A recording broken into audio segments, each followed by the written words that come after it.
என்னோட பேர் கீர்த்திருமா. நான் வந்து கிருஷ்ணகிரி டிஸ்ட்ரிக்டில் இருக்கிற ஜீனியனோட சின்ன வில்லேஜில் இருக்கேன். எனக்கு வந்து சின்ன வயசில் கரண்ட் ஷாக் அடிச்சிருச்சு. எனக்கு கையில்லாமல் தான் இருக்கேன்.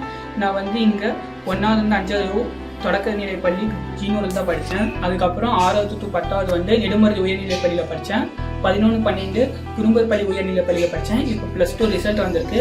அதில் வந்து நான் முடிஞ்சளவு முயற்சி பண்ணி 471 மார்க் எடுத்திருக்கேன். இதன்படி இதுக்கு முன்னாடி நான் 10th 437 மார்க் எடுத்து ஸ்கூல் லெவலில் ஃபர்ஸ்ட் மார்க் எடுத்தேன். அது முதலமைச்சர் ஐயா கவனத்திற்கு போச்சு. அவரும் எனக்கு கான்டாக்ட் பண்ணியிருந்தாரு.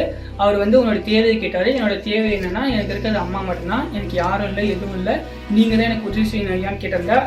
என்னோட கோரிக்கை என்னன்னா, எனக்கு சின்ன வயசில் கரண்ட் ஷாக் அடிச்சுன்னா கையில் நீங்கள் தான் எனக்கு மாற்று உறுப்பு அறுவை சிகிச்சை பண்ணி எனக்கு உதவி செய்யணும்னு கேட்டிருந்தேன். அதன்படி அவரும் உதவி செய்யணும்னு சொல்லியிருந்தாரு. இப்போ +2 ரிசல்ட் வந்துருச்சு. இதுக்கு மேலே நான் வெளியில் போக வேண்டிய நிறைய சூழ்நிலை வரும்.